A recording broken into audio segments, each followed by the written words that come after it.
Good morning, everyone, and welcome to Indie Interactive, where we talk about making great music, connecting with your audience, and growing your business. My name is Bree Noble, and I am so excited to be with you today on this Monday because we are talking about something that is really, really important for musicians, and that is when we're booking, how do we handle contracts and deposits and guarantees, and how do we know, when to ask for these and when to just hope that it's going to be okay and not try to bring it up?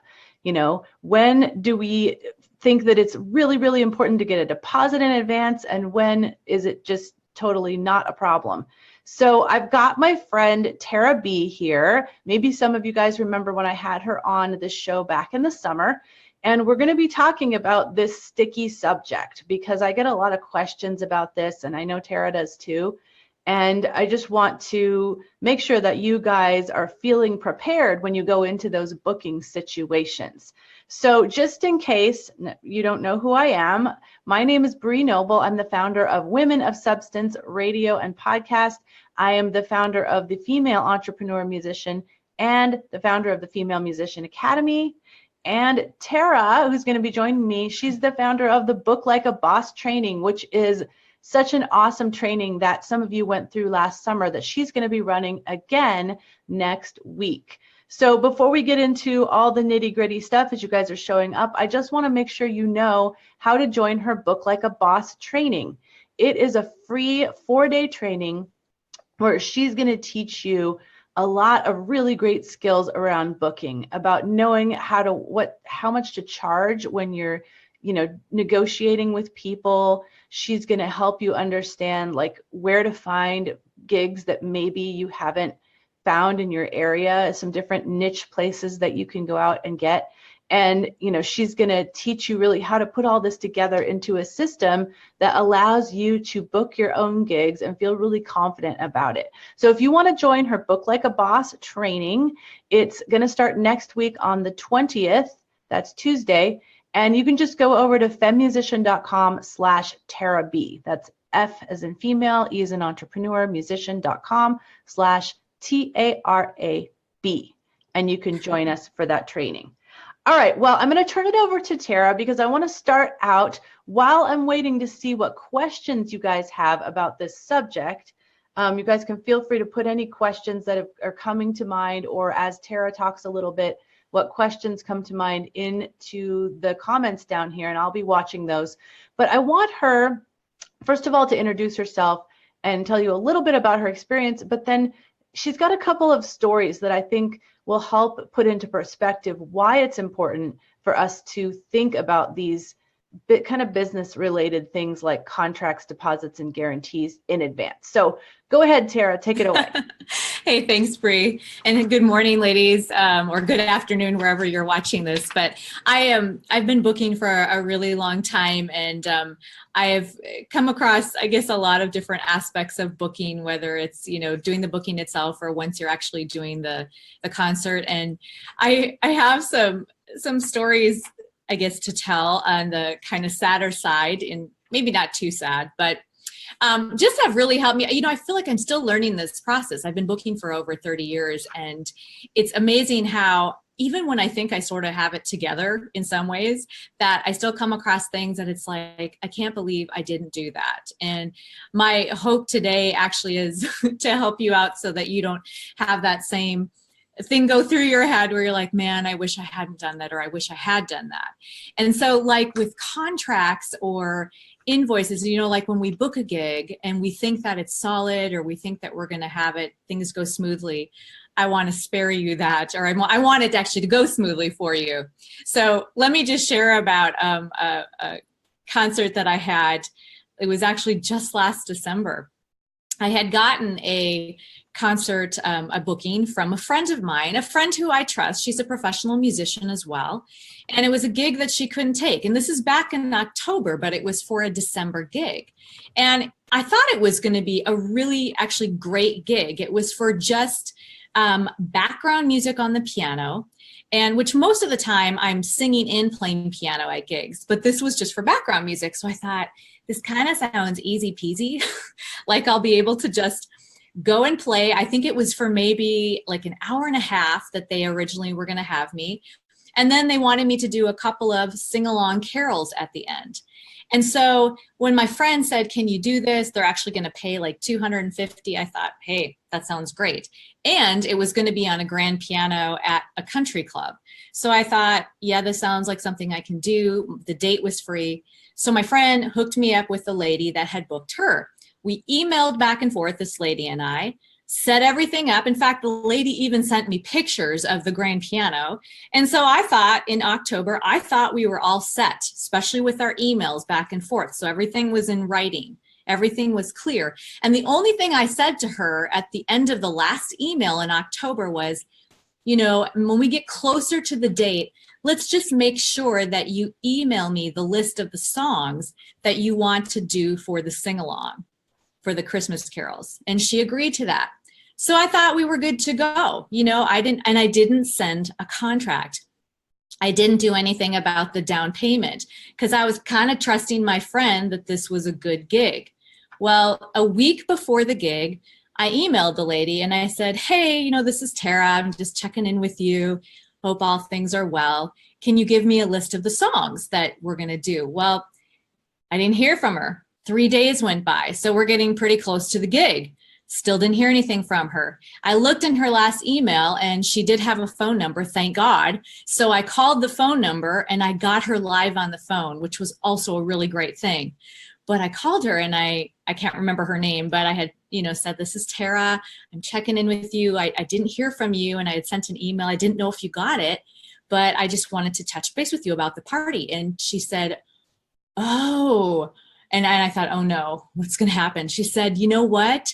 We moved the location of the Christmas party and there's not a piano at the new party. So we actually don't need you for it. And I said, oh, so, okay, so there's not a keyboard. Well, not a piano. Well, I do have a keyboard, you know, I'm thinking in my head quickly, like, what can I do? Because I really didn't want to lose $250.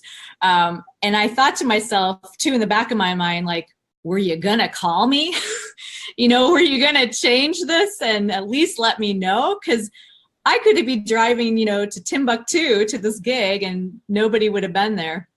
Now, I did not say this to the lady on the phone, but so we negotiated kind of quickly on the phone. And I think she felt kind of badly, but we did negotiate. I did bring my keyboard. I went to the new location. I did charge them $50 extra to bring the keyboard and set up. But I'll tell you what, it would have been a lot less just everything if I had had a contract, gotten some kind of down payment. You know, it probably would have been on their radar more too if they had had to pay out money and put a contract in place, you know, something that they would have had to send back and forth, because it seemed like I wasn't even on their radar at that moment with changing it. So, you know, all ended really well. And they did say at the end of the gig, like, we want you back next year. But I'm thinking, well, if that does happen, believe me, I'm sending a contract and getting a down payment. So we'll see. So that was, like I said, it ended well, but it could have been better had I actually done those things. So I would just encourage you that, especially when it's from another musician, that it might be wiser, even if you trust that musician, to actually get things in writing. It'd be a wiser thing. I kind of learned the hard way. Yeah, I'm curious, any of you guys that are in the comments, have you had any experiences like this where, oh my gosh, like at the last minute you find out that all these things that you thought were in place are not in place?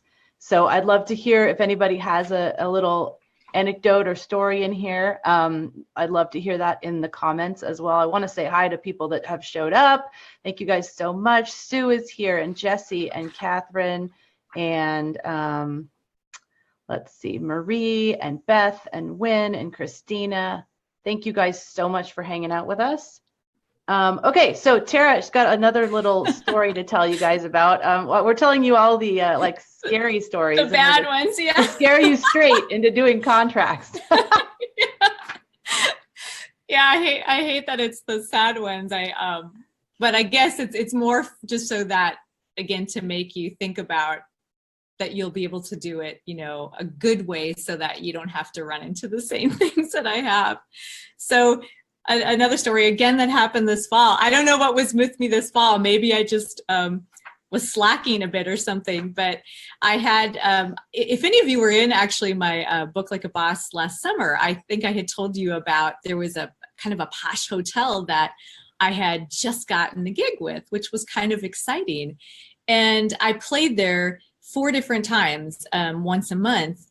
And when I had sent, there I didn't have contracts with them either, but what they would do is they'd have me send in an invoice every month and I would get paid the day of the gig. And so that went smoothly for the first 2 months, I think, which was August and September.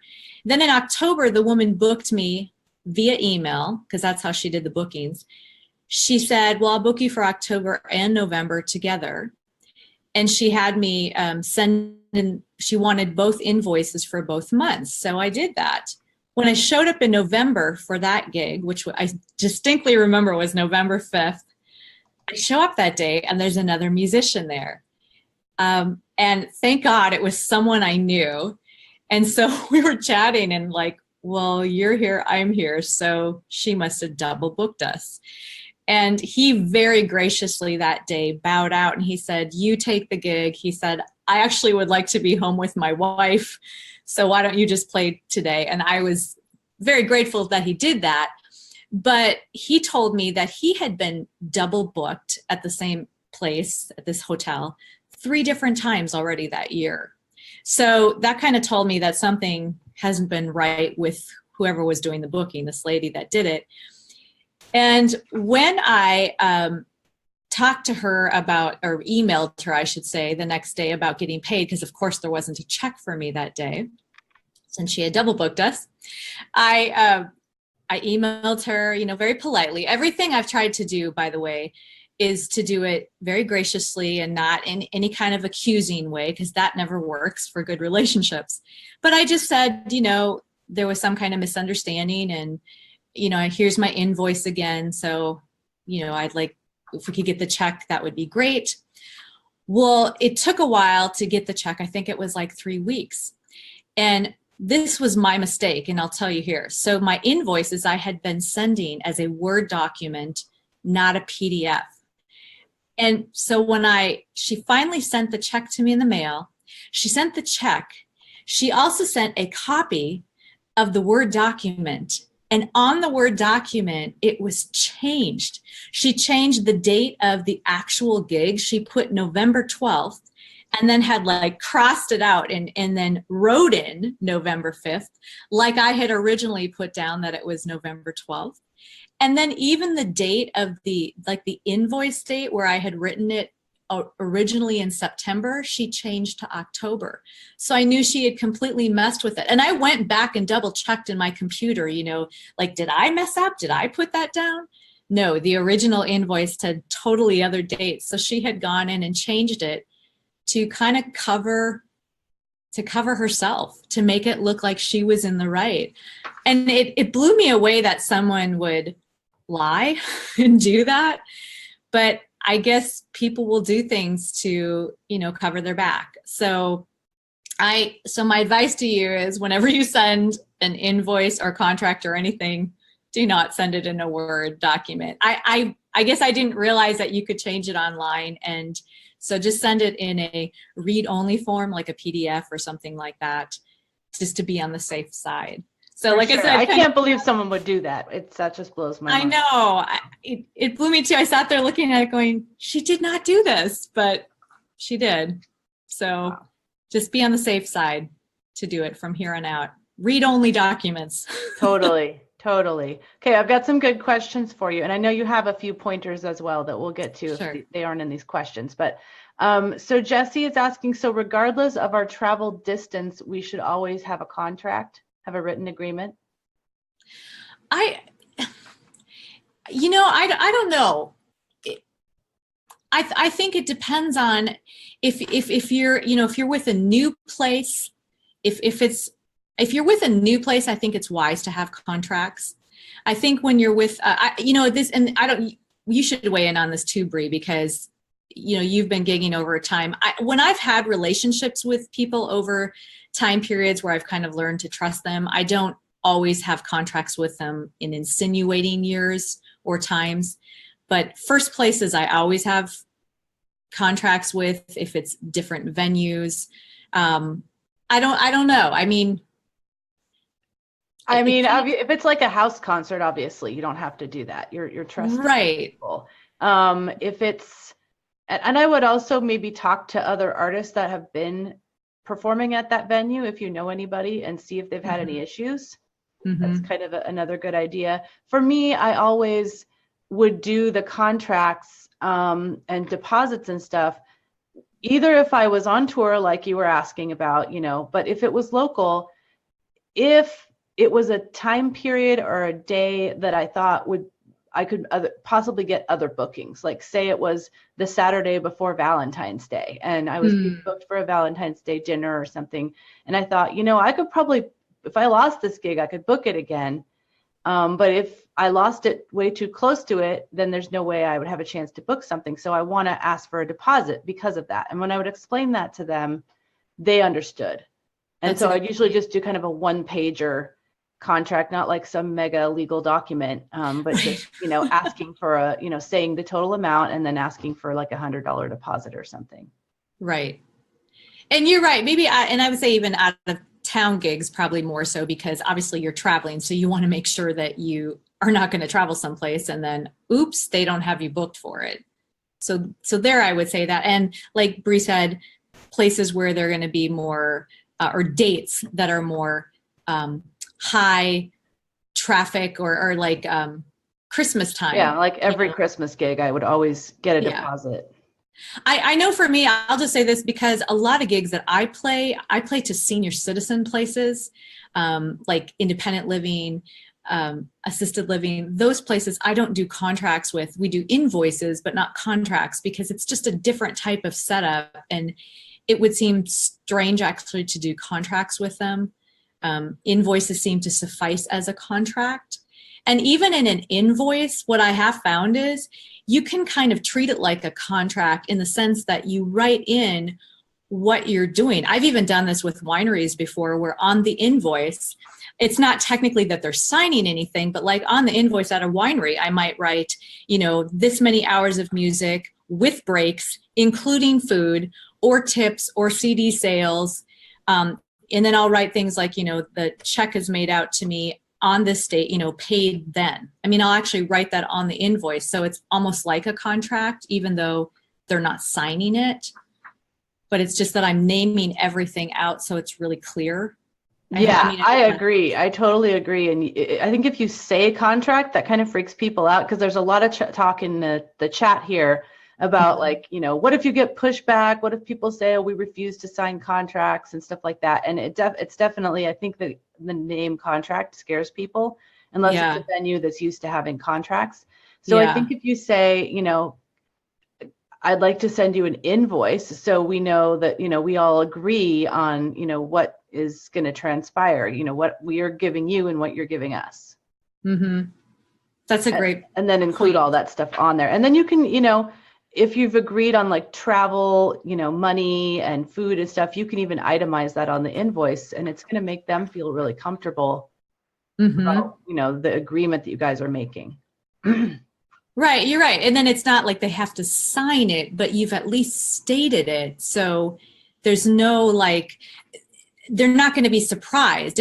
I even do this, like I play out of town. It's my hometown, but there's a restaurant I play at in my hometown. And we've just, it's not a contract, but on my invoice, I state it's 3 hours with 15-minute breaks. Food is included. I can sell CDs, get tips, and I get paid that day. And, it's written, the check is written to me. It's all on the invoice and it's right there. And it's in the owner of the restaurant. He's great about it. It's all right there. It's all we're just set. It's included. There's no weirdness about it. It's all right. upfront. And it's good. Like, I think you mentioned that to include, like, if it's COD or you're getting paid before you get there, just putting that on there, because they might not even think about, oh my gosh, I need to request. I mean, I just did a Valentine's gig last week. And, you know, I got there and they're like, we're so sorry. We forgot to request a check. And it was Wednesday was the day they cut checks. And, you know, I'm like, it's fine. Like, I know where to find you. But, you know, it was a last minute gig. And had I booked it earlier, I would have worked that out and they would have been ready probably. Right. Right. I'm just, are there other questions? Looking through these, let's see, send in a read-only Google form. I mean, I think the best thing is a PDF, then people can't change it. Right. As something else, otherwise, if there's not a question, I just go ahead. Sometimes people might ask you, or it might be put in a contract about, they might ask you about, do you have liability insurance? I've had this happen quite a few times in outdoor gigs, especially like at parks. This has come up more recently. And the way, and when I sang at the airport, this came up where they wanted me to sign a contract that said, well, you've got to have liability insurance. And honestly, none of us as musicians had liability insurance, which basically what they're asking is this extra insurance to make sure that you don't sue them if you get hurt on the job. That's really what they're asking for. And so I've told them, because I checked into it with my own insurance, my renter's insurance that I have. And I said, look, what would it cost me? Well, I think the very cheapest they could come up with was like $500 extra a year. And I just thought, that can be like 4 or 5 gigs just to pay for that. And I thought, I don't even want to do that because that would barely cover anything. And the only place that I tend to get asked at is the parks or it was the airport. I mean, most places don't ever ask me for that. What I told the airport and what I've told the Parks and Rec and what I would negotiate, and if they asked me this summer, because I just booked a couple of parks this summer where they haven't sent me the contract yet, but what I'm going to say is, if you want me to sign a clause that says I will not sue the city if I would get hurt, I will sign a clause that says that. I mean, you can negotiate back with them. Because, when someone comes to you with a contract, because it will happen if you do a lot of these park gigs like Parks and Recreation. If you get a government gig, I just got a gig with a library. They have these very long forms from the government to sign. I read through those, but if there's something in there that I'm uncomfortable with, I'll talk to them about it.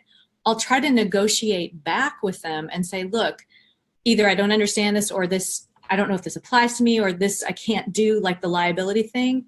And that's what I'll do. I'll try to ask questions back to say, like the liability, look, I'll sign a clause that says I won't sue you. You can negotiate back. It's not always got to be set in stone what they want from you too. If you're going to do an outdoor gig with somebody, they have no provision for what happens if it rains, or do you get paid if it rains, or you need to ask those questions of where's that in the contract if they're sending you one. Don't be afraid to do that. You're the artist. You need to find out what's going to happen. Yeah, that's so true. We have to be proactive with these kinds of things and think about contingency plans, which I'm sure they haven't thought of, or they just don't want to mention. But Catherine has a good question. So she says she does a lot of corporate gigs and she does invoices like we were talking about that are PDFs. But do you also suggest she do a contract? And I kind of feel like if this way is working for her, especially with corporate, I don't think you have to have a contract. Again, like I think an invoice is almost like a contract in a corporate world. I agree. It's you say, like, if it is working and you're finding out that they're on top of it and they're doing what you need to do, that they're coming through, that they're paying you, and it's all written out great on the invoice, I don't think you have to go a step further with it. Yeah, it sounds like she's got that really dialed in. She's got everything written out, all the ways they can pay her, which is important. That's very good. Oh, and you know what? Just in that payment, if you're a band, or a group of people, just make sure that you want them to pay you the way that you need to be paid. As if it's one person that needs to be paid, make sure that you state that. I was part of the Beezy Girls, a duo, for the last 9 years. And at first, so often they would write it out to the Beezy Girls, a check. And we didn't have it set up that way. We needed it to be written to one of us, which was usually me. And so I had to start writing that in the contract or the invoice, please make it payable to Tara Brisky. Otherwise, they would just assume and write it, and we couldn't cash it that way. So make sure that if you are a group, that you know exactly where that check is going to be written to if it's one check. Yeah, really important, especially for bands. And then even like if you have different business names, like if someone tried to write me a check to Women of Substance Radio, that would not work. So yeah, you got to think about what people might do. And Beth has a good point. So about working with churches and let's see, what did she say? Businesses / churches / corporations. So asking for deposits up front. And I always did this, especially when I was touring. I would ask for at least $100 deposit up front to make sure that I was covered for a certain, amount of that tour, just in case something happened. And churches were very receptive to that. They understood that, you're going out on a limb to be traveling to where they are. And then Beth was mentioning about weddings, which I think is very important, that there's no reason you can't ask for a deposit for that. You're giving up, your whole Saturday or whatever. You're learning new music, that kind of thing. They know when they're getting married. They've already probably put deposits on catering and other things. So it's not at all out of the question to ask for that. Yeah, I agree. A wedding is, and oftentimes it's a long time before when they book you for a wedding, Yes, quite a long time before. So I don't think, and I've actually, in fact, most brides have actually said to me, like, do you need a deposit? So I think they're kind of in deposit mode. Like I said, they're having to put a deposit on their, on their DJ and on their reception place and on their caterer and all that. So it's not at all out of the question to ask that. And I agree with you too, Bree, on the whole touring thing. I think with touring, you've also got another aspect to think of, that if you're having to stay in hotels or anything like that, you've got other upfront costs that are also going to have to be, paid for or thought through, or gas or food, and a lot of times they would house me. Especially if they were churches, and I would put that on there too, like, housing provided by church for evening of blah, blah, blah. So they wouldn't forget. So I wouldn't get there and be like, were we supposed to? Sure. So Linda's asking where she can watch the replay because she came late. This is Facebook Live, so it can as soon as we're done, it'll just go back to the beginning. So you can just watch the beginning if you missed any of all the, especially you want to go back and listen to some of Tara's stories about why we should use contracts and some unfortunate things that happened because she didn't have all of that in place all the time. Right. Might all have some stories like that. I'm sure I can and think back to remember some as well. Just before we conclude, are there any other questions in here? I'm not seeing any more at the moment, but every once in a while, Facebook Live doesn't update all the questions. So I'll kind of refresh and make sure. But did you have anything else on your list, Tara, that specifics that you wanted to get to today? The one thing to include, I think, also in a contract or maybe in your invoice, whichever way you do it, is advertising. Like if the place is going to do it, or if you're going to do it, or if it's a combination. When I'm singing at a library this spring, but I had sung at a library last fall, and I thought it was interesting that in the contract, they put in there that they were going to do advertising, like they wanted my permission to use my photo and things on their websites and whatever. But when it was that library that I sang at, almost nobody showed up. And when I went back in on their, on their website and some of their community stuff, I didn't see ounce of advertising. All I saw was at their library, there was like some tiny little poster on like their bulletin board, which was fine. But I thought they said actually in their contract, you know, that they were going to. And so I thought they didn't actually follow through on that. And, you know, I couldn't do anything afterwards. It's not like I'm going to go sue them. Yeah. But I just thought it is important to, if there is going to be advertising, if that's important to you, if it's important to the place, that maybe you define that might be something to think about in a, maybe more of in a contract versus an invoice. But I don't know. It's just, if it's important to the place themselves or they bring it up to you, it might be something worth really defining in a contract. Yeah.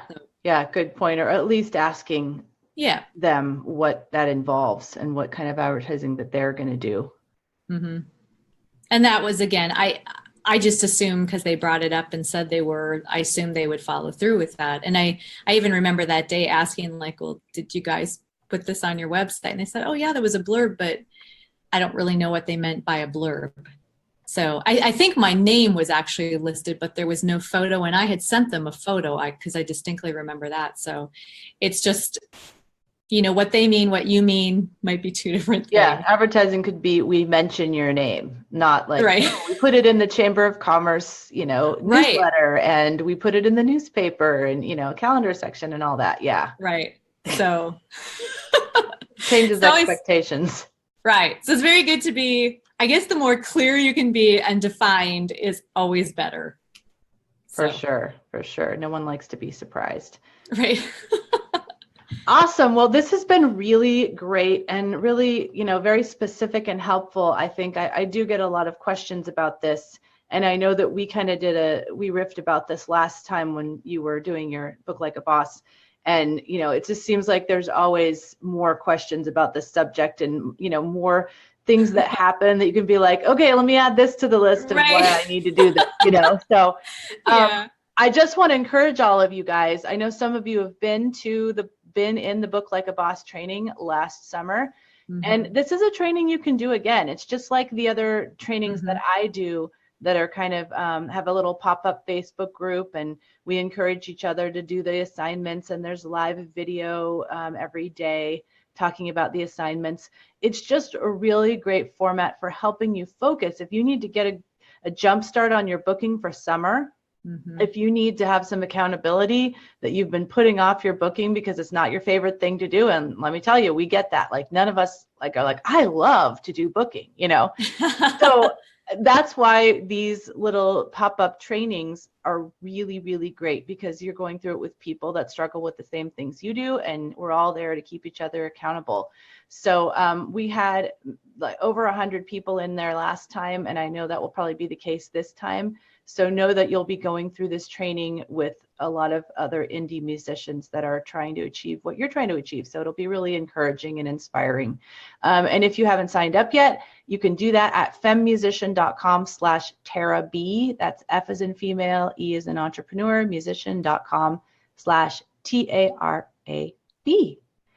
Okay, well, thank you, Tara, so much. Thank you so much for hanging out with us today and talking about all this businessy stuff. Well, and I'd love to see any of you, there next week. So if you're inclined towards it, I think it would be helpful. I'd love to see you do really well in your booking. It's a tough thing, and so we do it together, you know. Yeah, it's perfect. It's really, really great. Okay, you guys. Well, thank you for showing up today. And next week, we'll be back with another show. I'm thinking about what that's going to be. If you guys have any suggestions, by the way, if you ever have any topic suggestions for Indie Interactive, I'm always open to that. I'm available in, all of my groups that you can just send me a direct message and say, hey, would you be interested in talking about this on Indie Interactive? And I'm totally open to that, because the whole point of this is to help you guys. So until next week, you guys, just continue to make great music, connect with your audience, and grow your business. Bye-bye, guys.